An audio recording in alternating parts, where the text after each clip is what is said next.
is there. Is there in your book, if you are a Christian. There's nothing like that here. Bestiality is here. Look, I said, look, what do you want me to do? Leave this book and take this? For what? So I'm arming these people, they must know. And they discovered tonight, if they have any sense, that if the only master I have given them, there isn't a Christian born bishop or pope who can stand before any one of them. Just master this one book. Any Muslim masters this one book, there isn't a Christian born who can stand before them. But the trouble is, they're too damn lazy. That's the trouble. That's the purpose of this. That's the purpose of this exercise. Can I ask one more? Yeah. Can I ask one more? You have one more? Yes. And by you having this meetings, what is the fruit? What fruit did you get out of it? I mean, hang on. I'm not talking about bananas and apples and all. They may be thinking that because, as you told, they are a bit carnal-minded. You see. I mean, what results did you really get out of it? By this I mean, how many Christians came to you and said, Ahmed Deedat, Mr. Ahmed Deedat, now I want to put down Christianity and I want to take up Islam because I've seen the truth in it. Things like that. Yes. We have converted, since we started the works, more than 6,500 people. Hindus,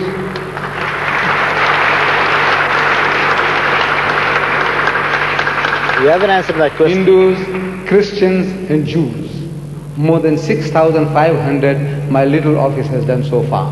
Now, I want each and every Muslim to get involved. Every Muslim should be doing the job. It's not one man's job, it's not one society's job, it's every Muslim's job. As every Christian is trying to do the work for his belief, the Muslim must do the same. And if one out of all this, if one fellow is benefited, my exercise is worth it.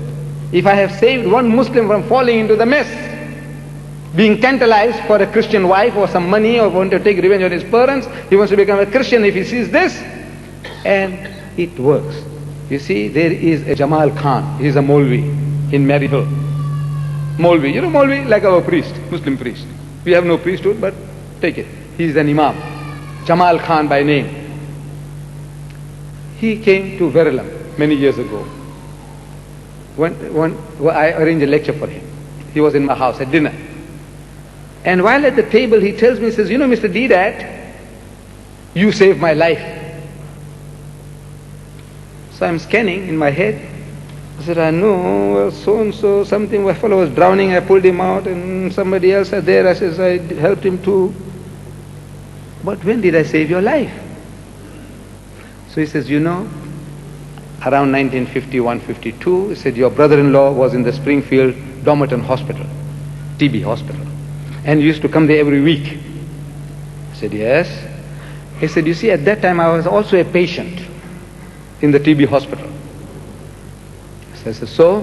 He said, you see, there were Christian missionaries harassing your brother-in-law, and you came one day with the Bible, and you were showing them contradictions in the Bible, and he says, I was watching over your shoulder. I don't know. He says, I was watching over your shoulder, and what you showed them, to the Christian missionaries, I saw, and I tore up my certificates. I was training for the priesthood, Muslim. I was training for the priesthood. I was about to be ordained. And what I saw, I says, no man, I'm wasting my time. I'm barking up the wrong tree. So I tore up the certificates. He's a Maulvi now, a priest in Marion. Look, I didn't know. If he didn't tell me, I would know. And there could be dozens here. If the faith can be saved by listening to this, I said, look man, where are you going to fall into this? Where? What this book has done to Gorman and Baker and Swaggart, it will do to you. What it's doing to the Americans? 13% of the American people, they are committing incest with their own daughters. I said, you will do the same. 8% of the whites, Christians in South Africa, are committing incest with their daughters. I said, you'll do the same. So I'm trying to warn my brethren, keep away from this book. Bernard Shaw said, the most dangerous book on earth. But I want them to study it in conjunction with my book. Get this book and then use that as a textbook. This is a book of instructions, and use this it'll be valuable. If not, you're also going to go the same way as Swaggart. In conclusion. I'm afraid we have two questions. I think we must give others an opportunity. The last one. You have a question? I hope so. Good evening, Mr. Chairman, Mr. Deedat. I must congratulate you, Mr. Chairman, for the calm way in which you've conducted the meeting this evening. I'm not going to accord the same grace to Mr. Deedat. And that is the question I want to ask him. Obviously, I'm not of his faith and he knows me. Mr. Deedat, what I would like to ask you is, you pointed out to us that in the Quran, it says that Allah is loving. What does Allah require of his servants? What does Allah require of his servants? If he is a loving being, what does he require of his servants? What he requires from us, from all, is to believe in him and follow his commandments. For this is the whole duty of man. Listen to God, believe in God, and keep his commandments. This is what he requires of you. You do that, he loves you, and he will reward you. You disobey, you pay the price. Okay. Does that answer your question? Yes, it does in a way. I'll continue if I can, seeing as I'm the last one, perhaps you give me the license.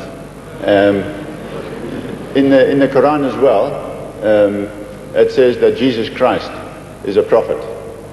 So you admit to the existence of Jesus Christ. What is your question? All right. You admit to the... So what is your question? Because now, what you are carrying on now, like in a court of law, you are not interrogating me as a public prosecutor. No. What is your question? I hope I'm not that. Your question. No. Your question. Come to the conclusion of what you have in mind. My question is that Jesus Christ in John chapter 15 tells us that he gives all people a commandment, especially those who follow him, that they love one another as he has loved them. Why? Because he laid down his life for them while they were yet sinners. Now, that is the same love, I believe, that you are telling me that Allah is talking about. Therefore, if you are going to show love towards us, and I mean, you said there was 1.8 billion Christians who don't agree with you.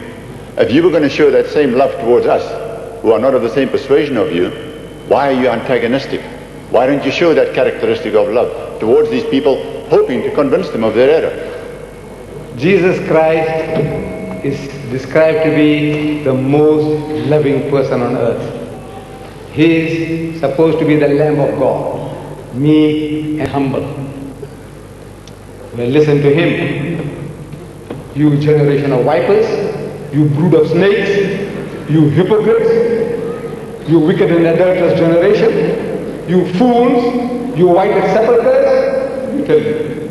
Who was he talking about? He's talking about his people. That's right. The elders of his people. The scribes and the Pharisees. So in other words, now if this was fitting for Jesus Christ, I never used any such language at all. Whatever I said tonight was more insipid than what Jesus had said.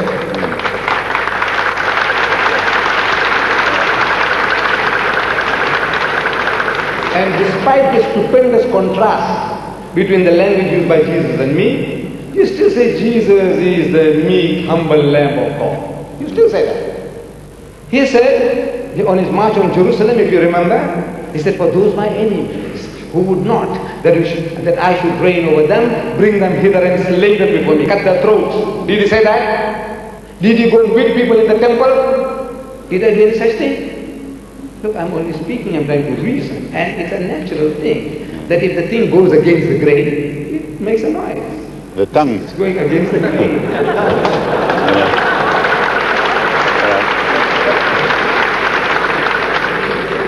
I'm allowed one more just comment on what he said. Right. You know, the one thing I would like to say is, when Jesus Christ castigated the scribes and the Pharisees, the result was that they became totally estranged from him. I'm saying your attitude tonight has perhaps done the same. Thank you. This is an appropriate point or moment at which to end our gathering. Mr. Deedat, you have obviously done extensive research. Clearly, you're a man of education. So, I thank you on behalf of all present for sharing your interpretation, your knowledge and experience with us. All those who asked questions, thank you for asking those questions. They were indeed interesting. And lastly, to the audience, thank you for attending. Peace be with you. Assalamu alaikum. Allahu Akbar.